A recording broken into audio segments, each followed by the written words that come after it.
Pointi ya pili, hofu hukuondolea hali ya kujiamini. Hofu ikiingia ndani yako, kujiamini kunaondoshwa. Hofu ikiingia kwa mlango wa mbele, kujiamini kunatorokea mlango wa nyuma.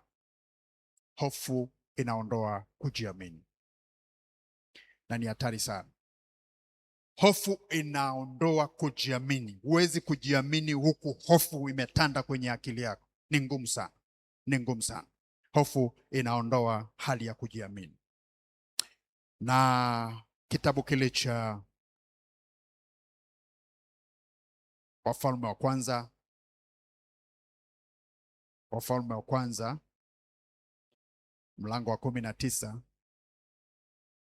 Wafalme wa Kwanza mlango wa 19 mstari wa 1 hadi wa 4. Wafalme wa Kwanza mlango wa 19 mstari wa 1 hadi wa 4. Tunazungumza habari ya hofu, namna inavyoweza kung'oa mizizi ya kujiamini kwako. Kitu kile kile ulikuwa unaweza kufanya jana, hofu ukiruhusu tu leo, kesho huwezi hata kuthubutu kufanya. Kwa nini? Kwa sababu hofu haiwezi kukaa sehemu moja na kujiamini. Ikiingia hofu mlango wa mbele, kujiamini kunatoroka. Kitabu cha Wafalme wa Kwanza mlango wa 19 mstari wa 1 na hadi wa 4, Biblia inasema hivi: basi Ahabu akamwambia Yezebel habari ya mambo yote aliyoyafanya Eliya. Hii ni sura ya 19. Sura ya 18 kuanzia mstari wa 21 unamuona Eliya akifanya kazi kubwa ya kumdhihirisha Mungu wake mbele ya manabii 450 wa Baali. So unakumbuka hiyo story? Lakini ripoti inapelekwa na mume wake. Ripoti inapelekwa, Ahabu anapeleka ripoti kwa mke wake ambaye ni Yezebel, kwenda kumwambia kwamba unasikia Yezebel, manabii 450 wote wameteketezwa na yule jamaa anaitwa Eliya. Na Yezebeli alikuwa ni mchawi. Alikuwa ni mke wa mfalme, lakini alikuwa mchawi.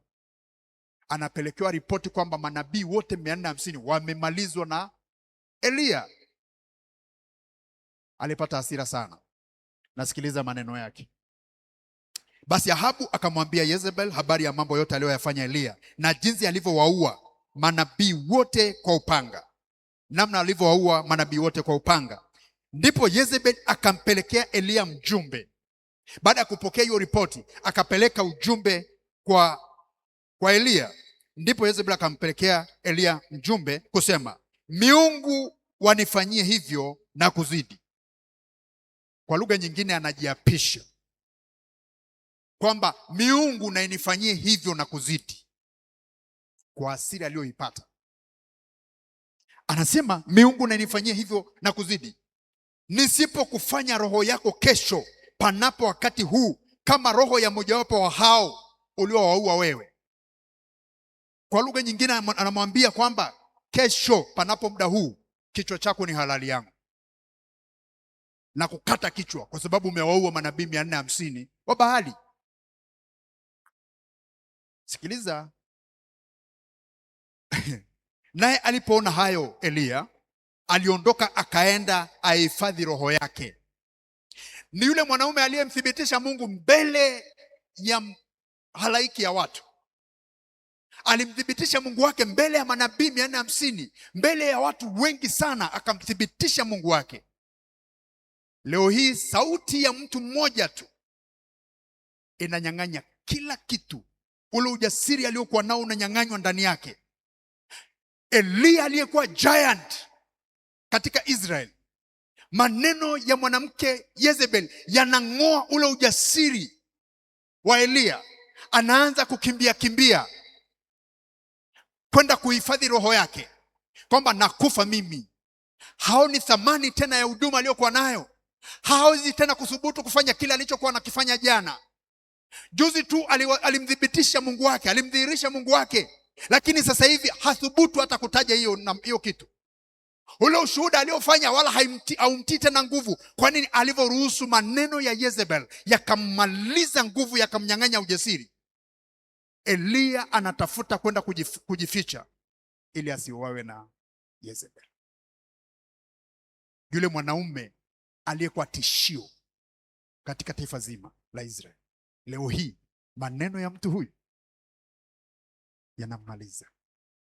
Ndio uelewe maana ya hofu. Hofu ikikuingia, haijalishi ulikuwa umeshafanikiwa kiasi gani dada, haijalishi ulikuwa umefika hatua gani katika hicho unachokifanya, ukiruhusu hofu tu ndani yako, kwisha. Yaani unasambara kila ulichokifanya, nguvu yote uliotumia mwanzoni inaisha, kila kitu kinaisha. Hofu inakunyang'anya ujasiri, inakunyang'anya ule uthubutu wako, inakunyang'anya nguvu ya kusonga mbele. Unashangaa watu wanakuambia wewe si jana tulifa, utaki hata kusikia hizo story. Kwa nini? Kwa sababu kujiamini kumeisha. Hofu ni mbaya sana. Ndio maana huhitaji kabisa kukaribisha hofu, unahitaji kuifutilia mbali. Kwa nini? Kwa sababu unaweza kupoteza kila kitu kizuri ulichonacho kwa sababu tu ya hofu. Unaweza ukashangaa unakimbia Mwanza nzima, unaweza ukaondoka Mwanza kwa sababu ya hofu ya kulogwa tu, ukahama, ukauza hata nyumba yako, ukaondoka mahali ambapo ulikuwa umefikiri mwanzoni kwamba nitaishi, au biashara fulani nitakuwa nafanya hapa, lakini kwa sababu ya maneno ya watu fulani tu ukiyaruhusu yakaingiza hofu ndani yako, unaweza ukafunga biashara ukaondoka. Unaweza ukaandika barua ya masaa 24 ya kuacha kazi. Vinaongea na mtu kwa sababu ya hofu. Hofu ikiingia, unaandika barua kwa akili zako kabisa kwamba kuanzia sasa mimi sio mfanyakazi wa kampuni hii. Unaacha unakimbia. Kwa nini? Kwa sababu hofu inakuondolea kujiamini. Hofu inakuondolea kujiamini. Mungu wako anakuwa mdogo kabisa. Tena ukielezwa habari ya Mungu sasa, hiyo huelewi hata kidogo. Eliya hakumbuki tena nguvu ya Mungu aliyotumia kumdhihirisha mbele ya nani? Mbele ya wale manabii 450. Hakumbuki tena. Kwa nini? Kwa sababu hofu ikishaingia, huwezi tena kujiamini. Haleluya. Bwana asifiwe. Bwana Yesu asifiwe. Wangapi wananielewa? Hofu ikiingia, kujiamini kunaondoshwa ndani yako. Unamfahamu mbwa mkali? Unamfahamu mbwa mkali? Mbwa ni mkali kabisa, lakini kabla hajakushambulia anakutia hofu kwanza. Anakucheki machoni pako, anakubwekea huko, anakutazama macho. Anachotafuta machoni pako ni vipi, wewe jasiri au una hofu? Hofu imesha kuingia. Anacheki na miguu yako, ukishachezesha miguu hivi, kwa sababu ujasiri wa mtu unapimwa kwenye macho na kwenye miguu. Akicheki tu miguu yako, kama bado iko stable, akakuangalia macho bado uko focused, anasema huyu simwezi, anaondoka. Lakini akikuangalia macho unatetemeka, una vibrate, na kuambia unakuwa chakula, anasema njoo msosi wangu, njoo chakula changu, anakufanya anavyotaka. Hofu ni mbaya. Hofu ni mbaya sana.